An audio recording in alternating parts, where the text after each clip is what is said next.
Wow. What a game. What a weekend. One more game to go. But for those of you New York Giant fans who for the last 6 years have endured what us Jet fans have endured for damn near a lifetime, incompetent, losing football, yesterday was an amazing day for you as your quarterback played the best game of his career. Your coach proved he's as good or better than everybody else. And the New York Giants now get the opportunity to end the season for the Philadelphia Eagles.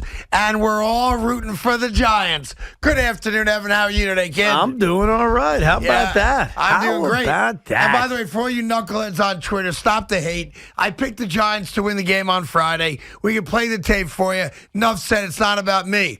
It's about the New York Giants and the trust they have in Daniel Jones to run the football. I thought there's that one sequence where they called one too many for him. He looked totally gassed. But I got to tell you, the game plan was great. They held Justin Jefferson in the second half to a single catch for, 3-4 yards? He became a ghost in the fourth quarter of this game. That's right. And say what you want to say, the New York Giants did something they only did once the entire year, and that's score 30-plus points. They've only done it once in 2.5 years. Oh, is it that many years? And here they are in a postseason game. You know, when Eli Manning played his first postseason game, he threw for 100 yards and he got shut out. That's the truth. Yep. Daniel Jones, in his first playoff game, you could argue, played the best game of his NFL career. Yeah. It wasn't just his legs, which you knew that Mike Kafka and Brian Daboll were going to whip out after they really didn't design a lot of runs for him 3 weeks ago against the Vikings. Right. But it was just throws. It was everything. It was just smarts. How about him taking that sack on the final drive, knowing I got to force Minnesota to use a timeout? Daniel Jones was incredible. And that's where all of us are wrong. Because who thought coming into this season, Brian Daboll was literally going to turn Daniel Jones into Josh Allen? No. Yesterday, he played like Josh Allen. Yeah, I mean, even if you're one of those guys that wasn't a Jones hater, you know, to think that he would have the type of game he had yesterday in a playoff spot on the road. I mean, he did something yesterday no quarterback's ever done in the history of the sport. Over 70 yards rushing, over 300 yards passing, and 2 touchdowns. I mean, Daniel Jones was him, as the kids say these days. And that goes to him because obviously it takes a lot of work ethic and things that we could never imagine to try to get to a level where you can be trusted and people can count on you. And what else can you possibly say about the combination, to be fair, of Brian Daboll, Mike Kafka, and Wink Martindale? They have gotten the job done. And now you and I agree on this. It ain't no house money. Go beat the Philadelphia Eagles and do what previous Giant teams have done. Win big playoff games on the road when you're a touchdown underdog or thereabouts, right? And go do what nobody thinks you have a chance to do. And I think... You know what, though? That's changed, bro. I think people do think they have a chance to do it now. Yeah, and I'm not sure how much of that is just the NFL today. No, I think a lot of it is what this team has looked like over the last few weeks. I mean, in a game that they needed against the Indianapolis Colts, we all know how bad the Colts are, but still, the Giants needed to win that game. They lose that game, they throw up a dud, they had a chance to collapse and miss the playoffs, and they responded. They responded in a huge way. And then yesterday in Minnesota against a 13-win team, as flawed as they are, a team that had not lost a one-score game all season long. Which will always at some point bite you in the ass. We've seen it so many times. The New York Giants responded in an incredible way. I mean, think about it. When this game started and the Minnesota Vikings are marching down the field without needing, I think they needed 1 third down. It was boom, boom, boom, boom, boom. Here's Kirk Cousins in the end zone, touchdown, 7-0. The Giant offense, who had not even gotten on the field yet. Daniel Jones had never taken a snap in the postseason. And now he's in this loud, raucous environment, and he's down 7-0, and it looks like the Giant defense isn't going to be able to stop a nosebleed. And what does he do? What does he do when on the first play of the game, remember what happened on the first play of the game? Saquon Barkley went for 12 yards, got erased because they called holding on Nick Gates. So right out of the gate, it's 1st and 20. You're down 7. These morons are chanting skull, skull, skull. And what do? You find Richie James. You find Darius Slayton. You take a big run. Saquon finds the end zone. And just like that, bang, boom, it's 7-7. And then the defense, to their credit, all of a sudden started to look different. Yeah. All of a sudden, this defense, which could not stop anything on the opening drive, Justin Jefferson all of a sudden became less of an impact. It became a Hawkinson show. All of a sudden, they're forcing a 3-and-out. All of a sudden, a next drive, they're not 3-and-out, but boom, Minnesota's off the field, and you're putting the ball right back in the offense's hands, who have a chance to take a 2-score lead. It was incredible how quickly this game changed. Yeah. Because in the first 5 minutes, what'd you really think, Giant fans, down 7-0 a few minutes in? No, What'd you think when they call a hold on Nick Gates? You're probably cursing at your TV. Yeah. And everything changed. Yeah, listen, it was a great game to watch. Outside of being more high scoring than what a lot of people thought, the fact that it got settled by a touchdown is exactly right in rhythm with what the Giants and Vikings both did all year long. And they did a great job in that second half, fourth quarter especially. What's crazy to me is that, and we talked about this a lot this year, there were a lot of games this year. We talked about it when the Vikings played the Jets. We talked about it when the Vikings played the Giants in the regular season, where inexplicably the Minnesota Viking offense, 3-and-out, 3-and-out, 5-and-out, 4, whatever it was, and just stopped moving the ball. And for a team that's got legitimate talent all over the place, Hawkinson's a beast. Jefferson's the best wide receiver in football. You sleep on Thielen. I always forget the other guy's name, 17.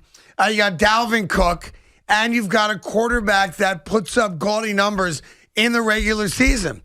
But the New York Giants, without sacking him, somehow made plays that resulted in the Giants winning. Awesome. Because yesterday, the New York Giants completely outcoached the Minnesota Vikings. Where do you want to begin? We saw this Giant coaching staff make those adjustments where after the opening drive, effectively Justin Jefferson did nothing in this game. He had one catch in the second half, but even better than that, he only had 3 targets. Yeah. So they made it look, at least to Kirk Cousins, that you couldn't find him open because he was double teamed. Start with the opening drive. On the opening drive of this game where Minnesota did whatever they wanted, Justin Jefferson had 4 catches for 30 yards. The rest of the game, he had 3 catches for 17 yards. Right. So the Giants made the proper adjustments to completely shut down Justin Jefferson. 2, offensively, the game plan was so different in terms of Daniel Jones. In that game against Minnesota 3 weeks ago, I don't think they ran any designed runs for Jones. That was very different yesterday. They were setting him up. He basically became their bell cow running back in a lot of ways. And then they made decisions, the Vikings, that made no sense. When they get the football on their second drive and they have a 3rd and 1, and they call that razzle-dazzle sweep to Jefferson, who throws it back to Kirk Cousins, who very quickly gets knocked back 2 yards, that stalled that drive completely. And it felt like after that, their offense slowed down, especially in the first half. So that was a huge mistake. Then you get to the final drive of the game, where there are ways your season can end that are bad, and then there are ways that your season can end, and it's like, oh, my God, this is going to haunt my dreams.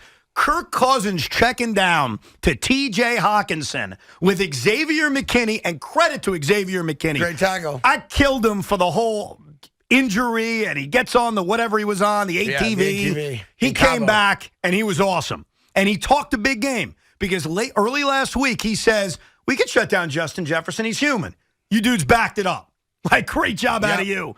But they check down to Hawkinson, and there's Xavier McKinney to give TJ the big bear hug and politely say, you're going down, sir. Well short of a first down. Yeah. What a way for your season to end after you've been given a gift from the crappy referee gods of a BS roughing the passer penalty on Dexter Lawrence. It was a ridiculous call. But look, the Giants win. You got the Eagles now. And Giant fans, bring it. You want to gloat? You want to share your excitement?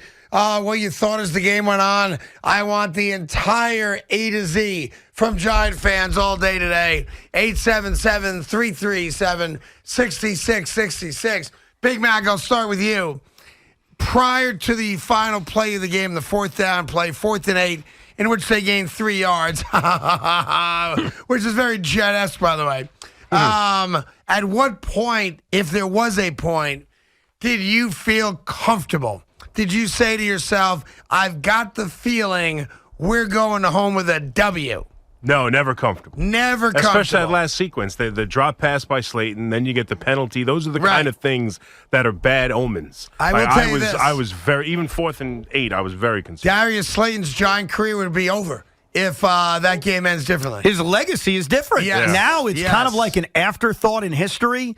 But, give Brian Daboll credit because we all saw him on the sidelines basically giving him a pep talk saying, dude, we need you. There's a chance if Minnesota drives down the field, we're getting the ball back. We're either going to overtime, maybe there's time left. Yeah. We're going to need you. We can't lose you, but it was, let's face it, that was an Evan Ingram-esque kind of drop because he not only gets a first down, he may go to the house. He may end it completely. By the way, that he was going to put his name in the annals of bad moments in Giants history right there. And I want to acknowledge a guy that got 3 snaps yesterday. And there's something to be said about being a pro. A pro's pro. There's something to be said about not letting your situation dictate how you perform in the few opportunities you get. And I thought Brian Daboll acknowledged this guy, and I respect it. Kenny Galladay has been a terrible bust here since the New York Giants brought him in here for all those millions of dollars. He got, no joke, this year, about $4.5 million per reception. He had another terrible year, and from the minute Daboll got him, Kenny Galladay was not in their plans. Kenny Galladay was on the field for 3 plays yesterday, but this one particular play, it was a Saquon run for, about 10 yards or so, in which Galladay's the guy that sets up the block that allows Barkley to get the extra yards, which was a key part of the game. And it's one of those things where he didn't catch the ball. You would not notice it if somebody didn't really acknowledge it to you, outside of those of you that do watch the game, obviously, with a critical eye. And that's all you need to know about the kind of guy Kenny Galladay is. He was not going to play yesterday, got on the field for a minute, and made his presence felt without ever touching the football. And I think we should acknowledge that is a professional football 100%. player. And I want to follow it up with another guy because there was another guy who I could argue made the play of the game, and he was on the play field. of the game. Play of the game, and he was on the field for 3 snaps. And I think you using the example of Galladay and the guy I'm about to bring up shows you that every guy on a football team, every single one of them needs to contribute if you're going to win a game like this. Do you know who he's talking about, Big Mac?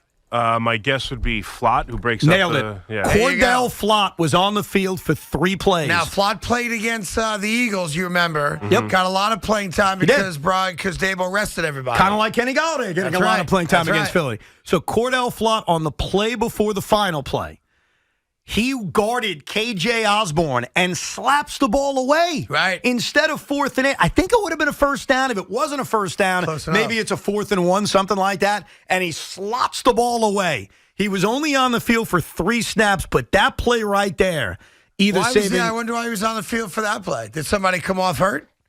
I'm not sure exactly why. Think about, of all the times to put a kid on the field, you put him on the field on 3rd down with the game on the line. A part of it could be it's such an obvious passing play. Vikings have no timeouts. Right. They're in their final drive, which right after the 2-minute warning, so you don't have a lot of time if you're Minnesota. I mean, if you're Kirk Cousins, you're obviously throwing the football. You got no time to run it.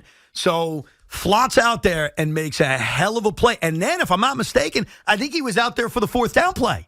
And also was there trying to guard Justin Jefferson, who was a non-factor in this game. Yeah, and after the game, Kirk Cousins said, I thought about throwing it up to JJ, but I didn't feel good about it. And then as I was going through my progressions, I figured I'm about to be sacked. I better get rid of the ball. And I'm saying to myself, well, timeout.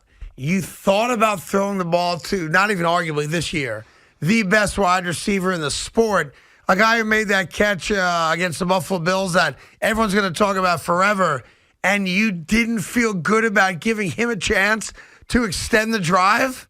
Yikes. Big mistake, because you also have officials who just called this bogus roughing the passer. If you throw one up to Jefferson, you never know. There's like a 35% chance they're going to throw the flag for a bogus pass interference. Crazy. All right, well, listen, it's going to be Giants all day today, of course.